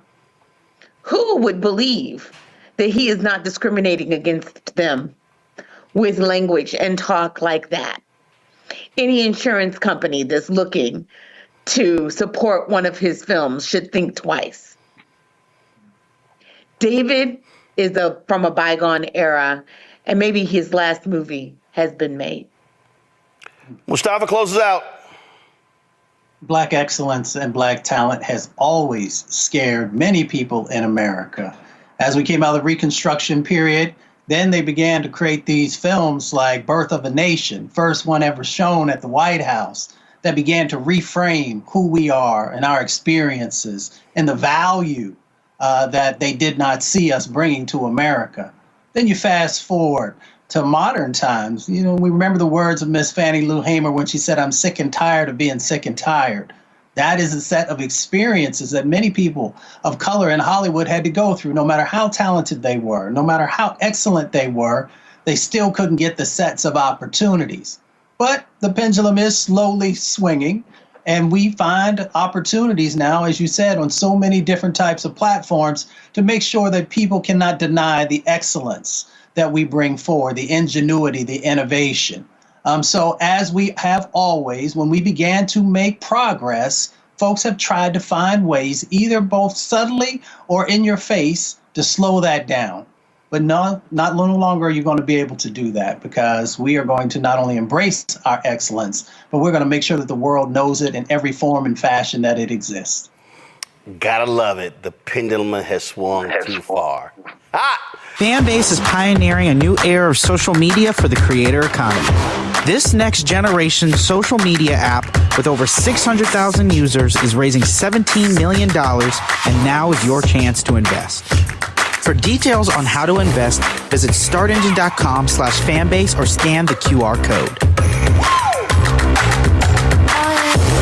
Another way we're giving you the freedom to be you without limits. Listen to me clearly here. When I say that there is an attack, a very clear attack on workers, on poor, low-income workers, believe it when I tell you this. Go to my iPad. In Louisiana, lawmakers voted to remove a law requiring lunch breaks for child workers. Florida and Texas passed laws prohibiting cities from passing laws requiring water breaks for folk who work outdoors. So when we talk about Medicaid expansion, we talk about, again, who are these people? These are the working class, the working poor, low-income people. These are the type of attacks that Republican legislatures are leading. See, here's the whole deal. All y'all folk who like, man, you said here, you on the plantation. You shilling for the Democrats. You just trying to make us vote Democrat. I'm stating fact. Literally. The headline, boom. Since the Republicans got a supermajority in Louisiana, it's right here. Louisiana lawmakers vote to remove lunch breaks for child workers, cut unemployment benefits. A House committee approved the bill along with others to reduce unemployment benefits and workers' compensation wages. So see, for all y'all, you're just trying to make us vote Democrat. You shilling for the Democrats. These are Republicans. These are Republicans. In Louisiana, Democrats can't stop it. They got a supermajority in the House and the Senate, and they got a MAGA Republican governor. See, some of y'all think I'm just joking. No, I ain't. I'm telling y'all what the real deal is. What's going on? In the next segment, I'm gonna show you what they're doing when it comes to cops. Not Democrats, Republicans. But see, some of y'all playing games with this election. And some of y'all want to flirt with Trump. Y'all, they are doing this state by state by state and want to do it on a federal level. But again, go ahead and play games if you want to and see what I'm talking about. I'm going to go to a break. I'm going to play this video here. The Poor People's Campaign had their Kill the Music. The Poor People's Campaign had their, of course, march. Kill the music, please. Poor People's Campaign had their march. Well, they went to state capitals. This was on March 2nd. But they're going to be doing this in June as well. But I want y'all to listen. I want y'all to listen to the video, and I want y'all to listen to the potential voting power of poor and low income and working class people. And how poor, low income and working class people, if they, one, are targeted, if they are organized and mobilized, they can determine the outcomes of elections all across the South, the Midwest, the Southwest, hell, the whole country. The voting bloc is real if politicians actually pay attention to them. Play it.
To pay my bills since I've been working at 16 years old. I work full-time 64 hours a week, 7 days a week. I am exhausted. Our government finds it necessary to ban abortion, to say that they are saving our children. But more children die as a result of poverty in this country. We should not be cornered and forced to choose one necessity over another. This is the consequences that we face. So what our people say is that we are fighting the oldest evil. No matter how you call the holy, all of our sacred texts compel us to create a world in which there is enough for us all. in the face of a distorted moral narrative of religious nationalism, we declare that silence is betrayal.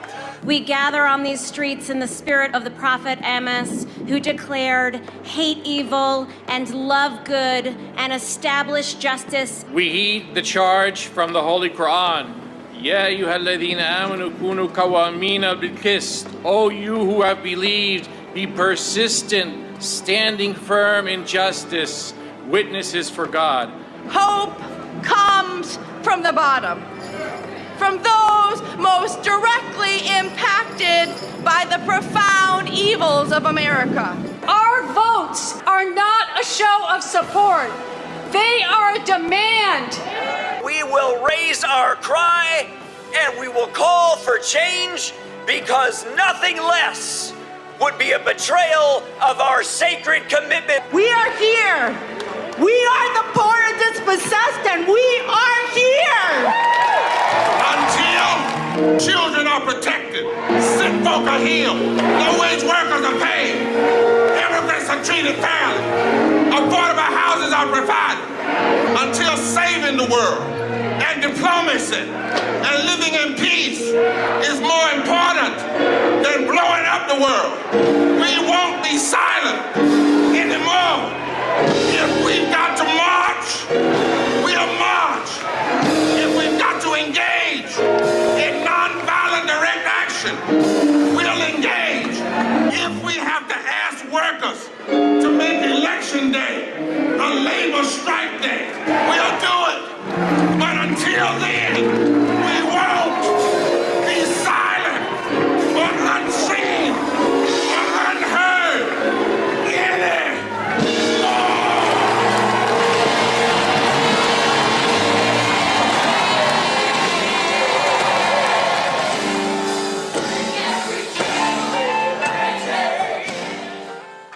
Now, again, that's a 42-week campaign, and so the day of mobilization was March 2nd, but this actually continues all across the country. You can go to poorpeoplescampaign.org to get more information.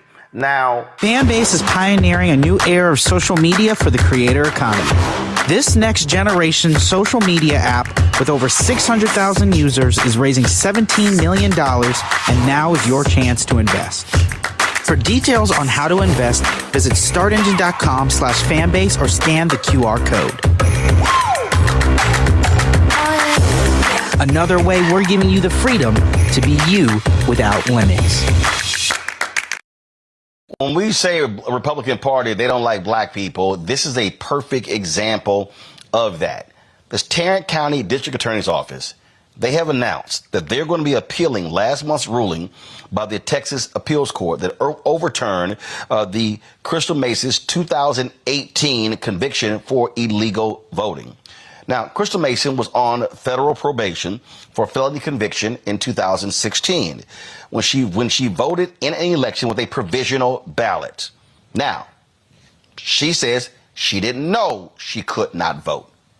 This actually went to court. The folks with the probation folks said in testimony that she didn't know. She was not told. She was convicted anyway. 2 years later of voter fraud and sentenced to 5 years behind bars because state law only allows felons to vote if they have fully finished their sentence, including any parole or supervision requirements. Now, keep in mind, she had to go back to federal prison for violating the terms of her probation, and then they tacked on 2 more years of supervised release. So although she has not gone to state prison, she did have to go back to federal prison because she was indicted. On March 28th, the Texas Second Court of Appeals overturned Mason's conviction because she didn't have, quote, actual knowledge, unquote, that she couldn't vote while on federal supervised release in a tax fraud case. Now, I want to read for you the statement because this is important before I go to her attorney. And it shows you how sadistic and shameful these folks are in Tarrant County, Texas. This is the statement that they released. And when I read this for you, you're probably going to say, You got to be kidding me. This is a quote from this statement. The trial court's guilty verdict should be affirmed. Voting is a cornerstone of our democracy.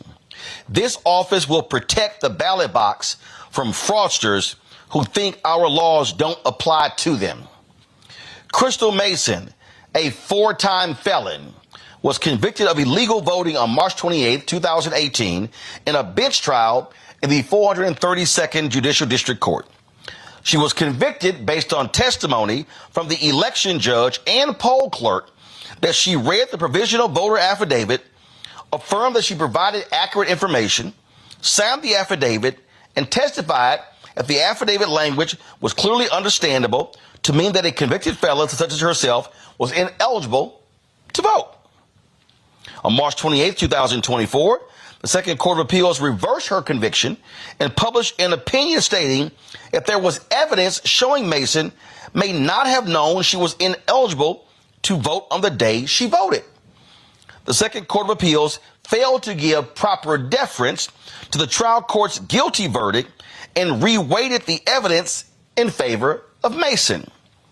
The Second Court of Appeals misapplied the sufficiency standard of review by not viewing the evidence in the light, y'all gonna love this here, by not viewing the evidence in the light most favorable to the trial court's verdict, in contravention to binding precedent for the Texas Court of Criminal Appeals.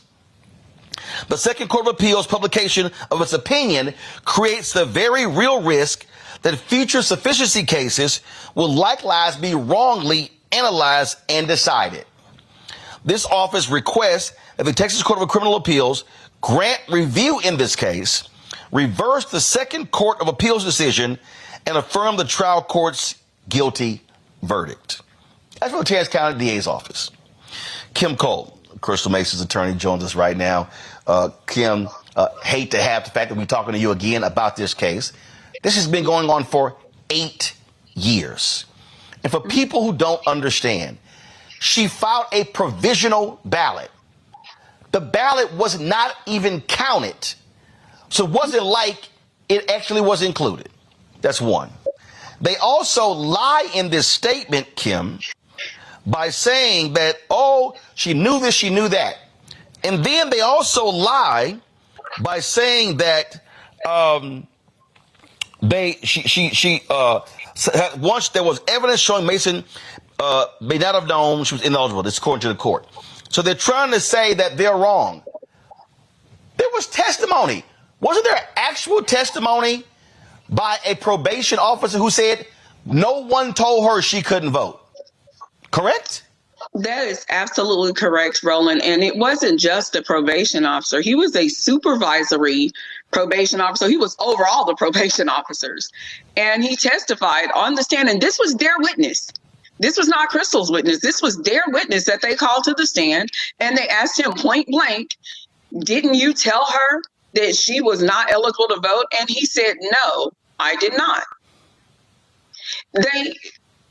They conveniently leave out the fact that, they point out that she filled out a provisional ballot, filled out her, correct information. Yes, she did. Filling out a provisional ballot is not illegal. And then they go on, who, if she didn't think she was eligible to vote, or she knew she wasn't eligible to vote, who would put their right name on there, the accurate information? Who would sign the ballot if they knew they weren't eligible? She didn't know. And yeah. And what bothers me here, again, I love this line here, that they misapplied the standard because they should have only reviewed evidence in light most favorable to the trial court's verdict. That's not their job. Their job is to look at the verdict, the prosecution, and the defense, weigh the evidence. So basically, the Tarrant County DA is saying, oh, y'all should overlook anything that doesn't make us look good. And that's essentially what they're saying. Unfortunately, the hypocrisy is real, because we've seen time and time again that they have absolutely ignored precedent. Otherwise, we wouldn't be where we are right now with the Roe v. Wade situation, with affirmative action, and numerous other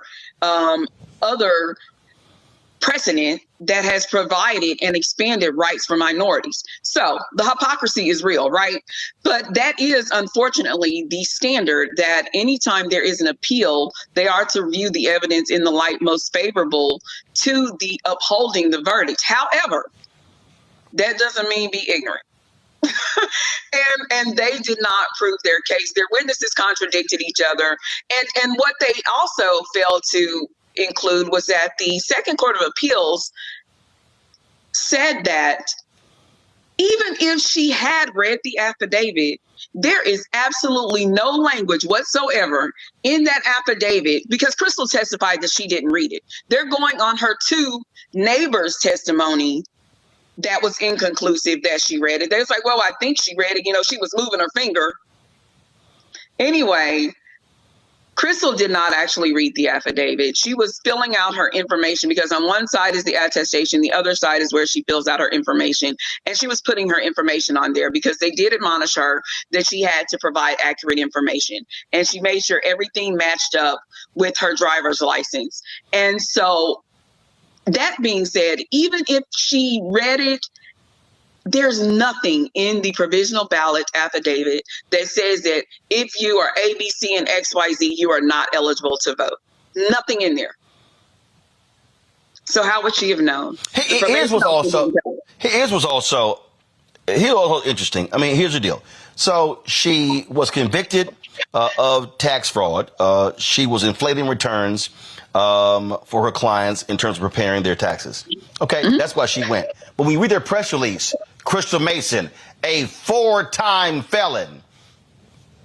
Wasn't that tied to the same case? And so they're trying to give the impression that, this is a repeat offender. This woman is a menace to society. Yes, that is absolutely. They have continued to persecute and disparage her. Here, what they failed to. Crystal isn't a saint, Roland. I mean, she isn't. Every saint got a past, and every sinner got a future. Okay, so she does have a prior criminal history. Otherwise, she wouldn't even be in this situation to ascertain whether or not she was eligible to vote. Okay, so that's how we landed here. Yes, she is a felon. However, what they failed to acknowledge in stating that she's a 4-time felon, which they also included the one where she was acquitted, this particular case, but we can look past that, right? Yeah. Anyway, in all of her other cases, Crystal pled guilty.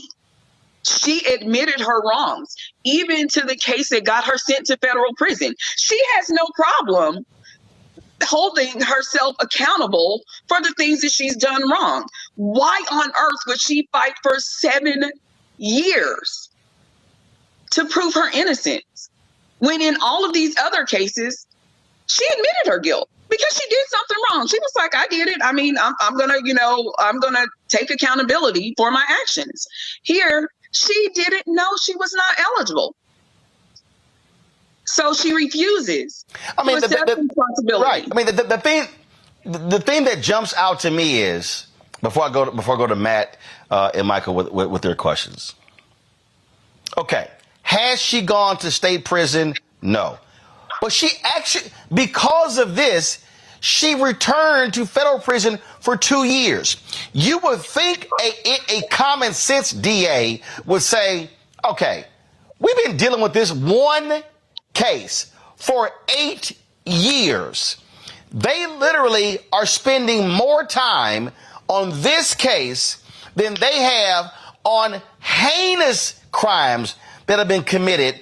So the waste of resources to me is unbelievable. This is, no, we're going to make an example out of this black woman, and this is about creating a chilling effect about anybody else who's formerly incarcerated in voting. The same thing they did when they attacked a black man in Houston who stood in line for 6 hours. And guess what? He was later found that he could vote, and he now says, hey, I'm not going to vote again because of what I went through. That's what this is all about.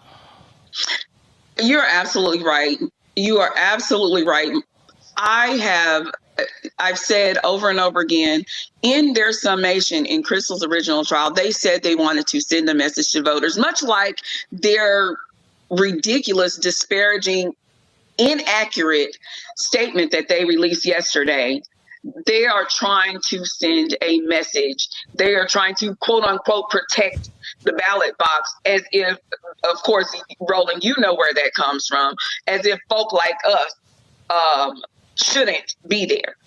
And so they are absolutely still trying to send the same message. 7 years later, 8 years later, we're coming up on another election. 8 years later, they're still trying to send the same message. They don't want folks who look like Crystal at the ballot box. They are trying to protect the ballot box, not from fraudsters, because let's be honest, we've seen the documentation of who was committing all the voter fraud in the past few elections.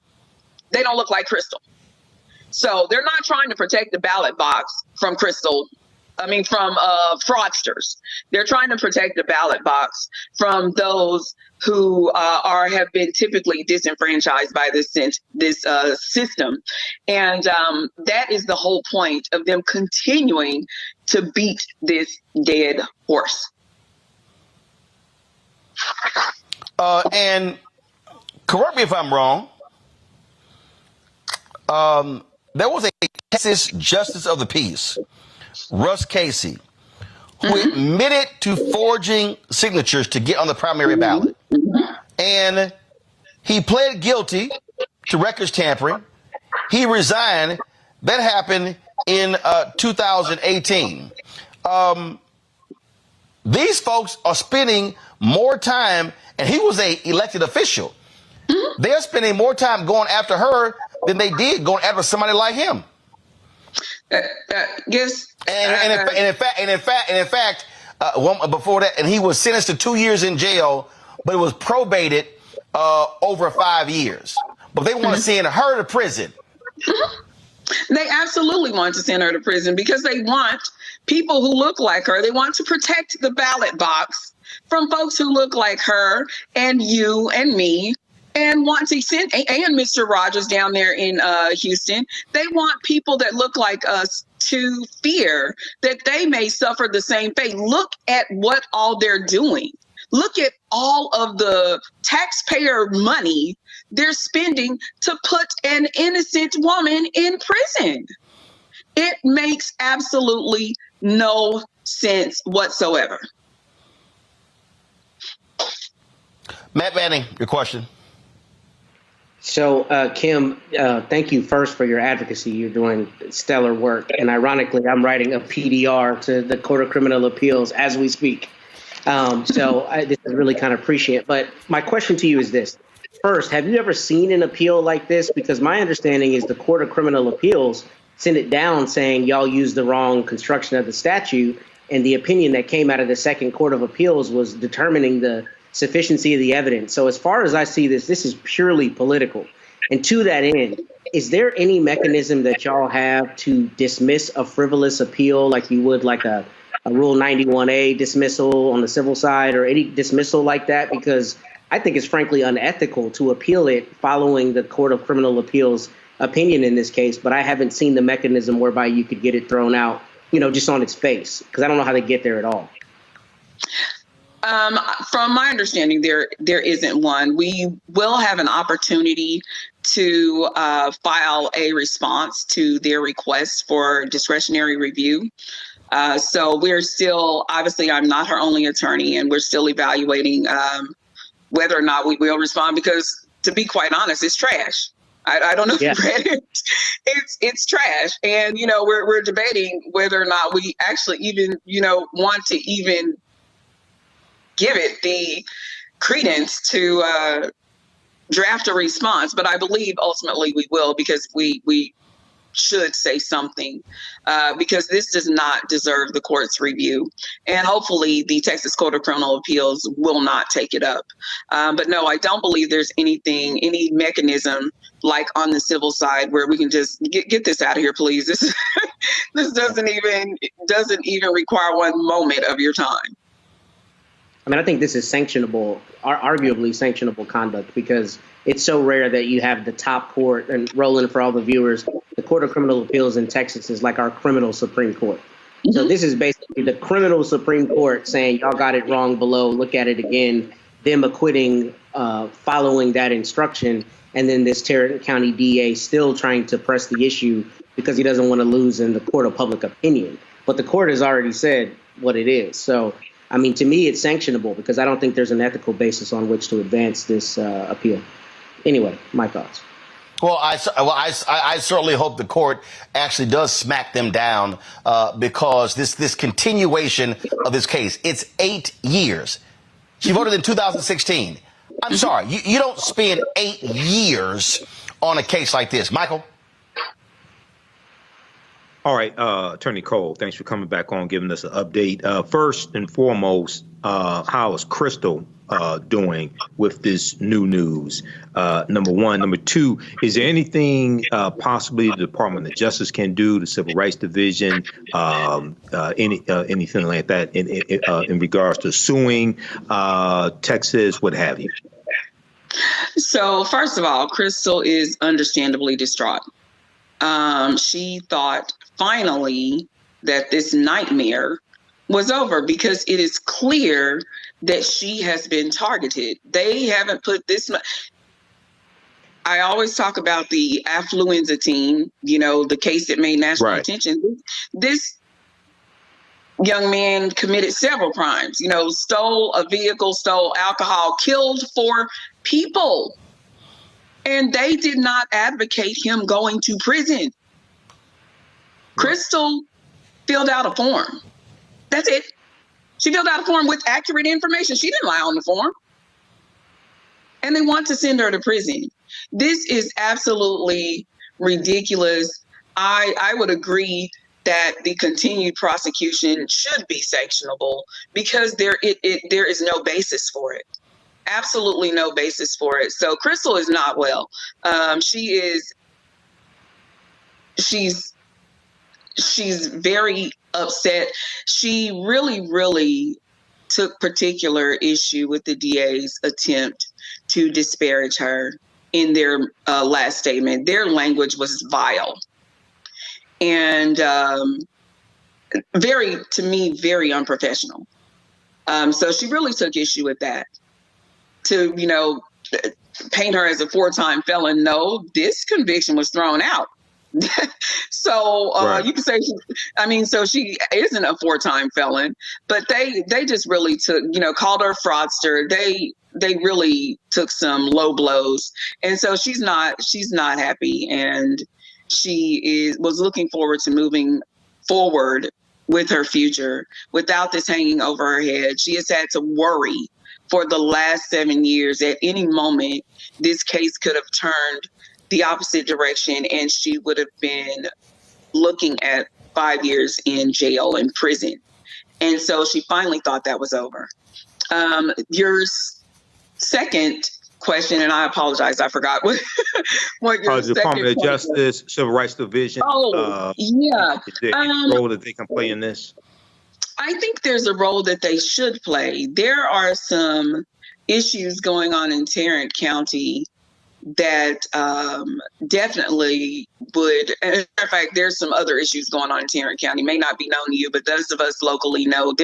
I actually am drafting a DOJ complaint, not in regards to Crystal's case, but in some other infringements of rights there in Tarrant County. So the DOJ should definitely step in and actually make a move in Crystal's case too. Typically they don't get involved in pending cases, but they definitely should look at Tarrant County's prosecution, period. Not just in Crystal's case, but in their criminal prosecution, period, because I guarantee you Crystal's case is the tip of the iceberg as far as this malicious prosecution goes. Wow. All right. Thank you. Well, it is just, again, it is shameful. To me, it is utterly ridiculous. And again, they are terrorizing this woman. That's what they're doing. Their behavior is an abomination. And I really believe that civil rights groups and others should be showing up at the Tarrant County Commissioners meeting, condemning the DA, demanding the commissioners do an audit of their department, to waste resources, to waste taxpayer resources. Going after this one woman for 8 years is nuts. And I really do hope that folks in Tarrant County and Fort Worth are loudly protesting this district attorney, calling him out and demanding he answer to this, because this just makes no sense whatsoever. I agree, Roland. I agree. And we have been, so many organizations and individuals have reached out in support of Crystal, and we are planning, they are planning some type of actual action and protest of them continuing to pursue Crystal, not just in the interest of justice, but also in the interest of fiscal responsibility.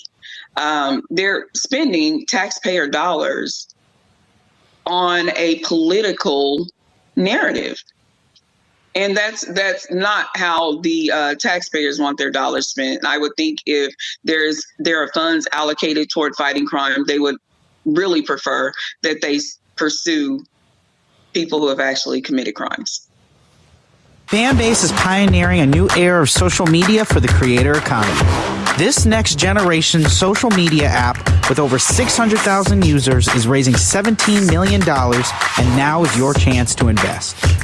For details on how to invest, visit startengine.com/fanbase or scan the QR code. Another way we're giving you the freedom to be you without limits.